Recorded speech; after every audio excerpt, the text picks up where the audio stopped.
continue our discussion on gross income. Class, let's continue our discussion on gross income. We're done with inclusions. Let's go to exclusions. Okay, again, exclusions, ibig sabihin class, hindi ito magiging part of your gross income. So, no need to report in your ITR. Alright? Okay, number one is proceeds from life insurance. Ayan. Proceeds from life insurance. Okay, I'll give you an illustration class. For example, si ABC Corporation, okay, meron siyang employee. Okay, employee niya si Mr. X. Ayan. And one of the benefits of Mr. X is si ABC Corp, binabayaran yung premiums niya on insurance. Okay? Life insurance. Ayan. So, may life insurance si Mr. X. So, ang ginagawa ni ABC Corp, nagbabayad siya sa insurance company. Let's say, Sun Life. Ayan. So, ang tawag doon sa binabayad ni ABC Corporation is premiums. Okay? Premiums. Ngayong class, yung life insurance, pag namatay si Mr. X, okay, si Sun Life, magbibigay siya ng proceeds, ayun, from life insurance sa beneficiaries ni Mr. X. Okay? Ayan. Proceeds, ayan, sa beneficiaries ni Mr. X. Okay, so, depende class, yung taxation, depende kung sino yung beneficiary. Alright? Now, tignan mo natin. Ito si Mr. X. O syempre, yung dependents niya, for example, yung wife niya or yung kids, yun yung makaka-receive ng proceeds from life insurance. May instances din class na ang beneficiary is the corporation itself. Okay? Pero, ano yan, rare instances lang yun. So, kadalasan ang setup is, ang beneficiary yung, syempre, yung nagtatrabaho. Okay? Yung employee, si Mr. X. Now, doon muna tayo mag-focus. Kapag si Mr. X yung beneficiary, which is yun yung typical case, ano yung epekto niyan? So, ganito klase na tatanda mo. Right? So, yung premiums na binabayad ni ABC Corporation to Sun Life will be part of gross income or ordinary income of Mr. X. Okay? Bakit, sir? Kasi yung premiums na yung class, yung insurance na yun, employee benefits yun. Okay? Part ng employee benefits ni Mr. X. Therefore, yung kino-contribute ni ABC Corp na premiums to Sun Life, part siya of ordinary income ni Mr. X. Okay? So, taxable compensation income yun. Now, yung proceeds naman, class, okay, yung proceeds naman na marireceive ng beneficiary niya, yung wife and kids niya, for example, hindi yun part of gross income. Hindi siya ordinary income. Excluded siya. Alright? So, excluded siya. Okay? Because, in form of indemnification yan. Tama? So, di ba, natutunan natin before yung pag-compensatory damages, okay, or indemnification, hindi yun part of gross income. Yun yun. Okay? Kaya yung proceeds hindi. And also, yung premiums na binabayad, okay, is actually, sa point of view naman ni ABC Corp, okay, tanda mo to, deductions naman yan. Okay? Allowable deductions yan. Part of allowable deductions. So, ulitin ko ha. Pag si Mr. X yung beneficiary, o yung wife and kids ni Mr. X yung beneficiary, yung premiums na binabayad ng corporation sa insurance company is part of taxable compensation income of Mr. X. Yung proceeds, pag namatay si Mr. X, yung proceeds na yun, let's say this is 1 million, okay, let's say 1 million, mapupunta sa wife and kids, hindi yun kasama sa gross income of the wife and kids. Alright? Yung binabayad naman na premium sa point of view naman ng corporation is part of the deductions, allowable deductions ng corporation yan.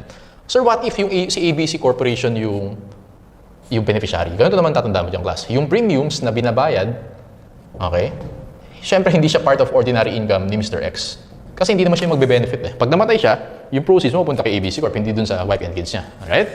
Ngayon, yung proceeds naman, class, from life insurance, okay, is now part of the taxable income of, or part of the gross income of ABC Corporation. Gets? Okay, yun yung major difference niya. And, yung premiums na yan, hindi pwedeng i-claim as deductions. Okay? Hindi siya part of allowable deductions. Dito kasi, class, yung proceeds na yan, pwede mong isipin na, sir, bakit part ng gross income ng corporation yan? Pwede mong isipin, class, na recovery of lost profits yun.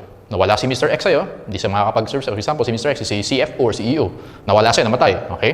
Yung process na ibigay ng insurance company, it's as if, ano siya, a recovery of lost profits. Kasi, syempre, apektado yung business pag namatay yung si Mr. X. Parang gano'n. Kaya, so ito tatanda mo. Alright. Pero again, kasi ito yung typical setup. Pagka nag-work ka na, ayan, pag may insurance benefits ka sa company. Okay, number 2. Amounts received by the insurer, insurance na naman, as a return of premiums. Okay, so let's have an illustration. Si Mr. X, nagbabayad siya ng premiums kay Philem Life naman. Okay. Personal insurance niyan. Hindi sinasagot ng company. Okay, personal. Ngayon, si Mr. X, let's say, nagbabayad siya for 10 years. Ang nabayad na niya na premiums amounted to 1 million. Life insurance pa din. Okay? Life insurance. So, pag namatay si Mr. X, yung beneficiary ni Mr. X makaka-receive ng proceeds from life insurance. Alright? So now, si Philem Life, okay, So, anong nangyari? Si Mr. X na-outlive niya yung policy. Okay? So, na-outlive niya yung policy at maturity, magbibigay ng proceeds si Freedom Life. Okay? So, let's say yung proceeds na binigay is 1.4 million. Ayan. Na-outlive niya. Okay? So, ito yung at maturity. So, sabi diyang class, yung amounts received by the insurer as a return of premium is excluded from gross income. Ibig sabihin, kung i-analyze mo yung 1.4 million na yan, yung 1 million is excluded, X na lang. Yung 400,000 is included. So I think parang na-discuss na rin natin ito sa inclusion. Okay? Excluded kasi return of capital yan eh. Tama? Capital yan. Yan yung invest ni Mr. X dun sa insurance company. At maturity, okay, buhay pa rin si Mr. X. At maturity, binigyan siya ng proceeds sa 1.4. Yung return of capital, excluded. Return on capital, included. Alright? Dito kasya pa pala. Number 3, gifts, bequests, devices. Okay? So, yung gifts, subject to donor's tax. Alright? Yung bequests and devices, other terms lang yung class for inheritance. And we know, yung inheritance na yan, subject to estate tax. Alright? So, ibig sabihin, gifts, bequests, devices, excluded from gross income. Lagyan ko ng X, ibig sabihin, excluded from gross income. Pero, ingat ka, kasi nadala mo yung meron tayong discussion ng estate. Di ba? Previously, di-discuss natin. Ang di-discuss natin doon, income from the estate. Okay? Or income of the estate. So, yun, subject to income tax yun. Included yun. Ang pinag-uusapan natin dito, class, yung mismong, example, gift, dinonate. Okay? Or yung transfer of from the decedent to the beneficiary. Okay? Or to the estate, decedent to the heirs or to the beneficiaries. Yun, yung act of transferring, subject to estate tax yun. Okay? So, ang tawag natin dyan, class, yun yung mga transfer taxes, no? Donor's tax and estate tax, hindi sila included sa gross income. Kasi pag na-include sila sa gross income, direct double taxation yun. Tama? Kasi pag included ka, magiging subject to income tax ka. Tapos magiging subject ka pa to transfer tax. So para ma-avoid yun, lahat ng subject to donor's tax and estate tax, excluded from gross income. Gets? Okay, let's go to number 4. Number 4 nating class is compensation for injuries or sickness. Okay? So similar concept to dun sa compensatory damages. Ulitin lang natin. Kapag compensatory, or form of indemnification, compensatory, or form of indemnification, okay, excluded yan. Okay, for example, class, okay, for example, si Mr. X, ayan. Okay, kinasuhan niya si Mr. Y. Libel. Ayan, libel. Okay? Ngayon, sabi ng court, sige, guilty si Mr. Y, magbayad ka kay Mr. X. Tawag natin doon, compensatory damage. Alright? Ano pa? Let's say, merong breach of contract. Breach of contract. Okay? So si Mr. Y, nagka-breach of contract, sabi ng court, bayaran mo si Mr. X as damages. Indemnification yun. Excluded yun from gross income. Plus, ano nga ba ulit yung included sa gross income? Kapag recovery of lost profits. Naalala nyo yung example natin kanina, nabangga si Mr. X, okay? Na may car accident dahil kay Mr. Y. Yung hospital damages, moral damages, excluded yun. Tama? Lagyan natin dito. So yung mga moral damages, hospital, etc. excluded yun, ha? Okay? Kasi compensatory yan. Ngayon, pag recovery of lost profits, yun, included sa gross income yan. Alright, so number 5, you have income exempt under treaty. Okay, actually meron tayong discussion ng mga treaties na yung class. No? Pag nag-discuss tayo preferential taxation, meron tayo ng mga double taxation agreement, yun yung mga treaties natin with other countries. Pag sinerch mo yung BIR website, nakalista doon yung mga countries na may treaties, existing treaties tayo. Alright? So ganito lang ibig sabihin yung class. For example, ito si Philippines, ito si Japan. Okay? May treaty tayo with Japan. Okay? Wherein, may certain income na pag na-derive natin sa Japan, exempt tayo sa Japan. Okay? Or excluded sa gross income natin sa Japan.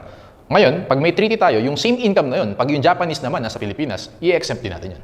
Okay? So, yun ibig sabihin nun. Pag may treaty yung dalawang countries, yung isa, in-exempt yung isa sa isang type of income, yung isa din, i-exempt yung isang country sa same type of income. Okay? Ang tawag natin doon, income exempt under treaty.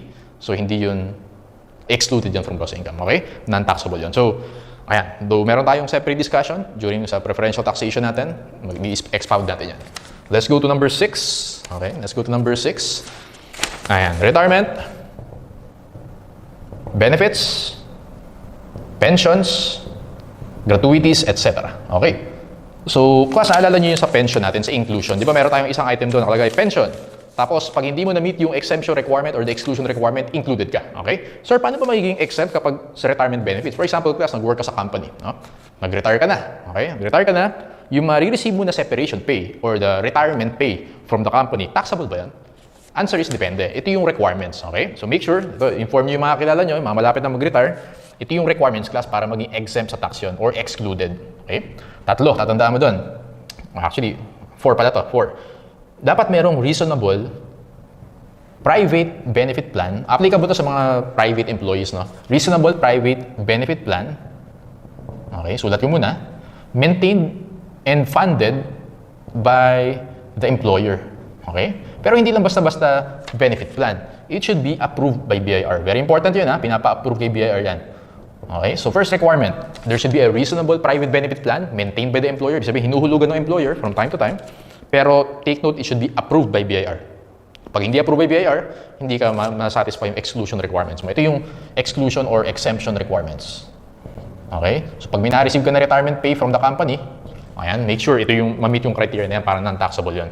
Number 2, okay? Dapat in the service of the same employer ka, all caps ko yung same employer for at least 10 years. Ayan. So, take note yung 10 years and yung same. Ayan. For example, class, nag-work ka sa Unilever. Ayan, Unilever. Dapat mag-work ka sa Unilever for at least 10 years. Okay, bago ka mag-retire. Okay? So, actually, class, yung 10 years na yan, pwedeng hindi continuous. For example, 5 years. Tapos, lumipat ka ng company. Tapos, bumalik ka sa Unilever for another 5 years, okay lang yan. Okay? Hindi requirement na continuous yung 10 years na yan. Next. Okay? You must not less than 50 years of age. Okay? So, dapat at least 50 years old ka pag nag-retire ka. 50. Okay? 50 years of age. And then, first-time availment. First-time availment.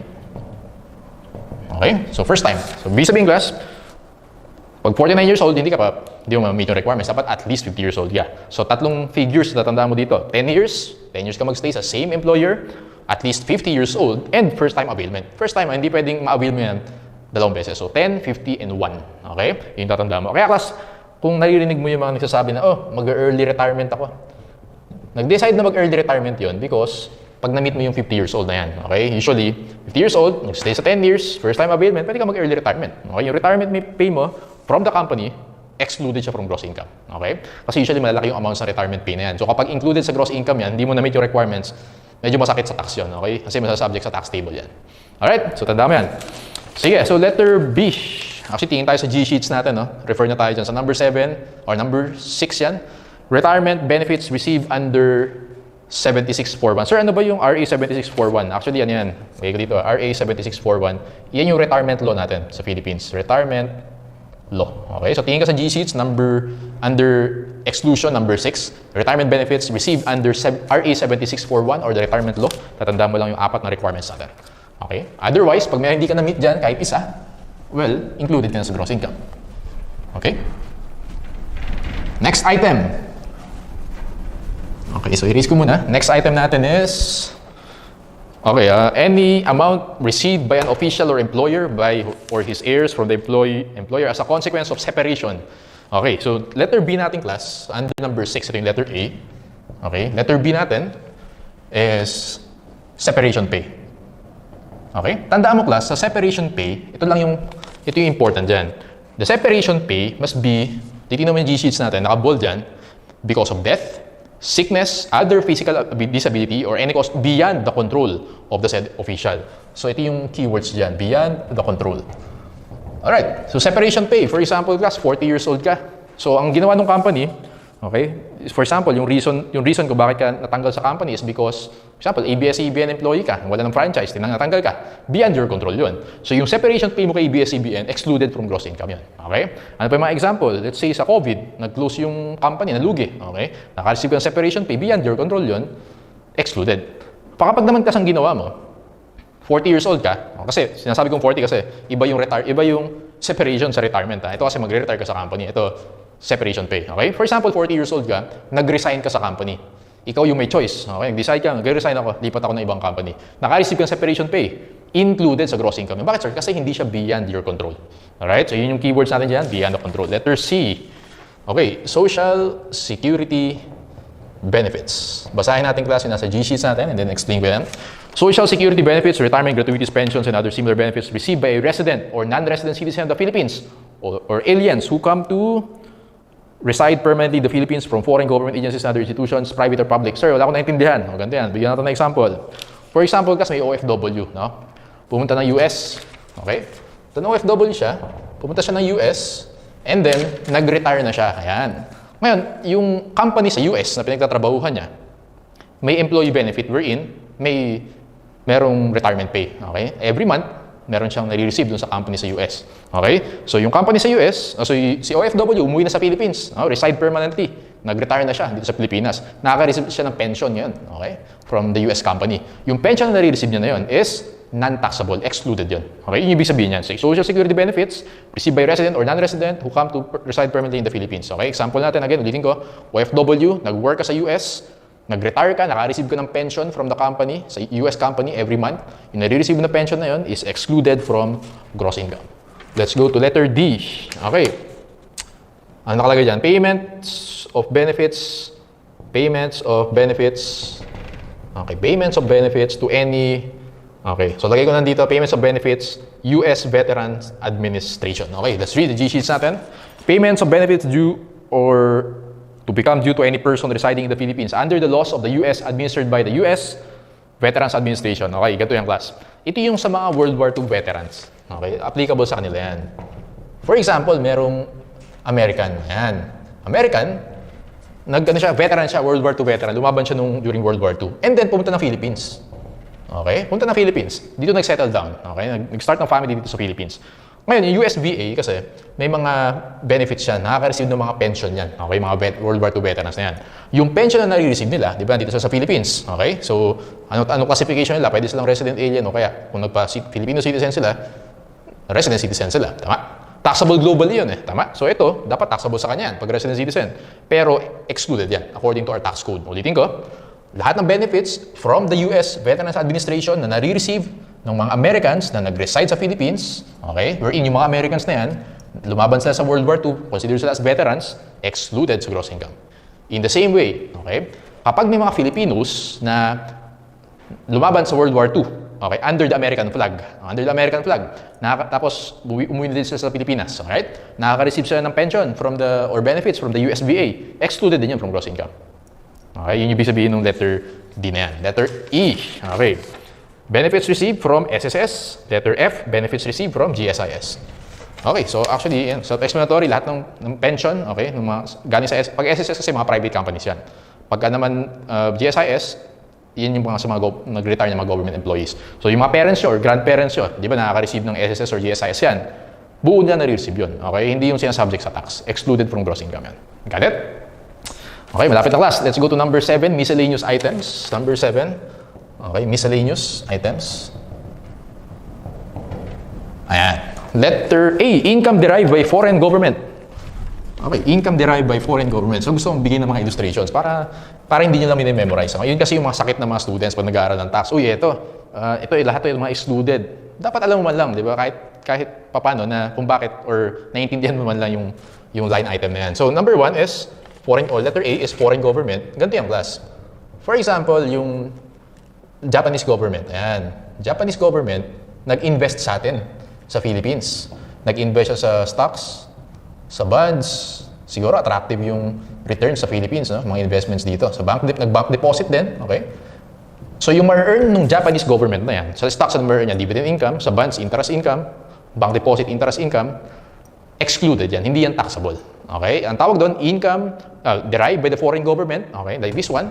Lahat ng mga income na derive nila, hindi yan taxable. Actually, application din yan kung naalala nyo inherent limitations natin, yung International Committee. Okay? Yan yung isa sa mga applications yan. Letter B.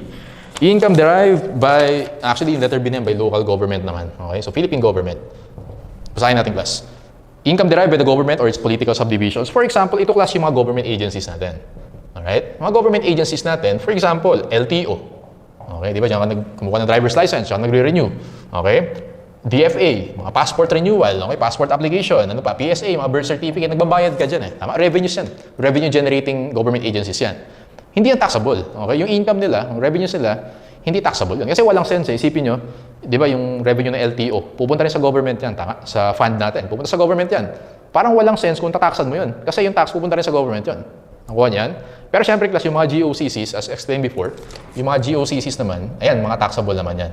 Okay? For example, Land Bank of the Philippines, ayan, BSP, Development Bank, ayun, yung mga yan, taxable yan. Okay? Pero pag for public utility, like this one, LTO, DFA, PSA, walang sense na taxable sila. Kaya non-taxable yan. Okay, letter C. Okay, prizes and awards.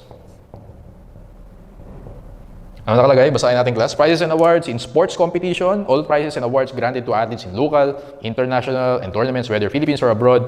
Ang maganda example niyong class, yung prizes and awards. Tama ba binabasa ko? Letter C pala. Mali pala binabasa ko. Prizes and awards. Prizes and awards made primarily in recognition of religious, charitable, scientific, educational, artistic, literary, or civic achievement. Pero may dalawang requirements yung class. Ito tandaan mo. Selected, okay? Yung recipient ng award, selected without any action. Okay? Hindi siya nag-participate. Okay? Hindi siya nag-send ng something. Okay? May nag-nominate sa kanya, basically. Okay? Without any action. And then, isa pang requirement class is the recipient is not required to render substantial future services. Ayan. So, ingat ka dun sa dalawang requirements na to, ha? Kailangan yan. Ito yung requirements before ka maging excluded. Okay? Selected without any action, not required to render substantial future service. So, ano ba yung mga example ng mga awards na yan? For example, class, yung Ramon Magsaysay Award. Ayan. So, binibigyan yan. Isa leadership awards yan. Ramon Magsaysay Awards. Ano pa yung mga alam nyo, class? How about yung mga national artist in the Philippines? Okay? Ayan, sa mga national artists. Ano pa? How about yung Palangka Awards? Yung Palangka, yun sa mga writers. Okay? Ano pa, class? Yung Gawad Urian. Gawad Urian, I don't know if you're familiar, pero basically, yun naman sa mga film, sa mga directors, actors, Gawad Urian. Pa 10 outstanding students of the Philippines, young entrepreneurs, etc. So, dapat selected without any action and not required to render substantial future services. Okay, pag na-receive yung mga awards na yan, may mga cash prize yan, okay, let's say may mga medals, may mga trophies, non-taxable income sila. Okay? Excluded sila. Assuming, mamit mo yung dalawang requirements. Okay, let's go to letter D. Ayan. Prizes and awards in sports competition. Lagi ka na lang sports competition. Ayan. Basahin natin class. Sports competition, all prizes and awards granted to athletes in local international sports competition, etc. For example, class, yung Gilas Pilipinas, naglaro sa FIBA Asia, nanalo. Okay? Gilas, may cash prize yun. May medal din yun, trophy. What else? For example, sa SEA Games. Ayan, yung mga athletes natin na nagpa-participate sa SEA Games. And Olympics. Okay? So, SEA Games class, based sa research ko, actually yung gold medalist dyan, ang mga panalunan nila, 300,000, yung silver, 150,000, yung bronze medal naman is 60,000. Actually, sa Olympics, yung malaki yung pera, okay? Yung gold dyan, 30 million, okay? Yung silver, 15 million, and then yung bronze is 6 million. I think tataas pa yata, yun, no? Kasi marami nag-sponsor. So, yung mga athletes nating class, pag nanalo sila sa mga sports competition na yan, example, FIBA, SEA Games, Olympics, yung mga panalunan nila, cash prize, gold medals, trophies, any benefits, excluded from gross income. Got it? Okay. Let's go to letter E. Ayan. Actually, yung iba, medyo self-explanatory, wag na natin silang isulat. 13th month pay and other benefits, alam na natin, yung limit niyan or ceiling is 90,000. Pag sumobra ka sa 90, yung 90 mo, okay, yung 90, excluded. Yung excess na 90, yun yung included sa gross income. GSIS, SSS, Medicare, so alam natin, exempt yung mga yan, excluded yan. Gains from the sale of bonds, debentures, or other certificates with a maturity of more than 5 years. Familiar sa inyo yung 5 years? Actually, yun yung sa, kung maalala nyo, yung interest income from long-term deposit, exempt kapag more than 5 years. Yun din yan. Okay? So, pag binenta mo siya, and then yung maturity is more than 5 years, excluded din yan. Alright? Gains from redemption of shares in mutual fund. Okay, so ganito yung class. Pag nag-invest ka sa mutual fund, okay, yung mutual fund, ang gagawin niya, yung pera mo, i-invest na yan sa iba-ibang securities. For example, stocks, okay, bonds. Yung stocks, mag-earn yun ng dividends. Tama? Di ba yung dividend income, generally exempt yan? Tama? Yung sa bonds naman, yung interest, okay, final withholding tax naman yun. Alright? So, ibig sabihin, class, yung dividend income, yung mga interest income, subject to final withholding tax din yan. Okay? In the same way, na yung gains, na, which is, di ba, pag subject to final withholding tax, excluded siya sa gross income. Tama? In the same way, yung gain mo, pag niredeem mo yung shares mo sa mutual fund, exempt din yun, excluded din yun. Okay? And then, last one dito, class, is income derived from the sale of gold pursuant to RA 7076, People's Small Scale Mining Act of 1991.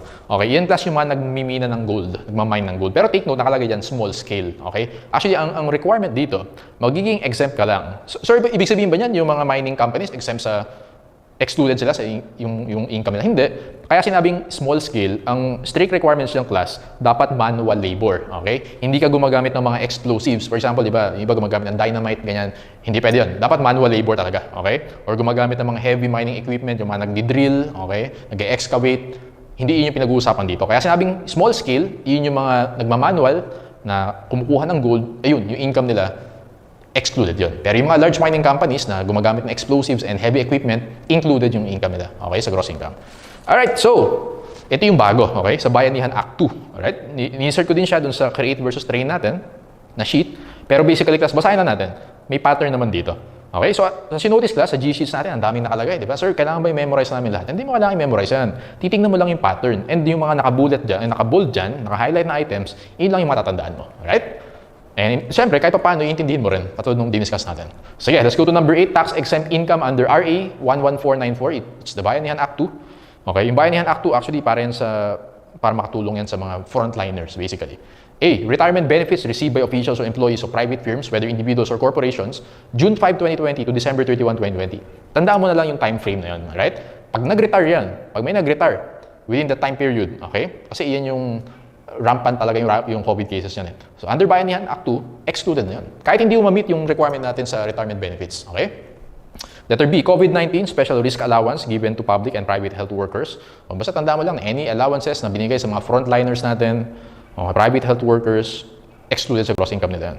Okay. Actual hazard duty pay given to human resources for health serving in the frontline. So, diba? May pattern, diba? So, lahat ng binigay ng benefits or allowances to frontliners, excluded from gross income. Letter D, compensation paid to private and public health workers who have contracted COVID-19 in line of duty. So, mga frontliners pa rin, tapos nakakontra ka ng COVID, okay?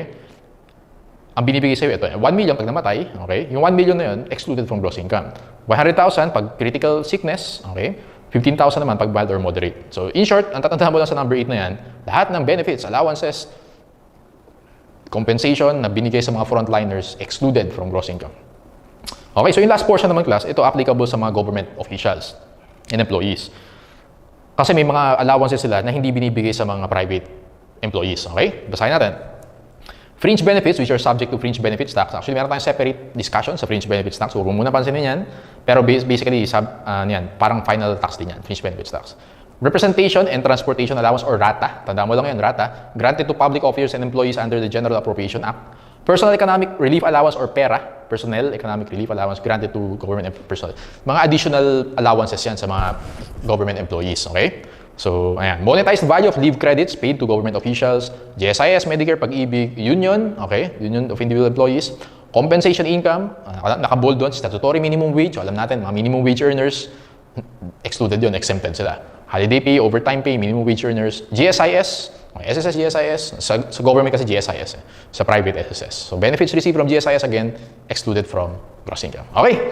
So, ayan. So, I think naman kahit paano, discuss natin yung mga important points per line item, no? Again, tandaan mo lang class, yung mga familiarize yourself lang sa mga key points na sinulat ko sa board. At the same time, yung mga naka-bold dito, yun ang tatandaan mo. Again, days before the board exam, i-browse mo yan. Yung G-sheets natin, print mo or browse mo sa laptop mo para at least fresh pa sa mind mo pagdating sa board exam. Okay? So, let's have a short break before we answer our handouts.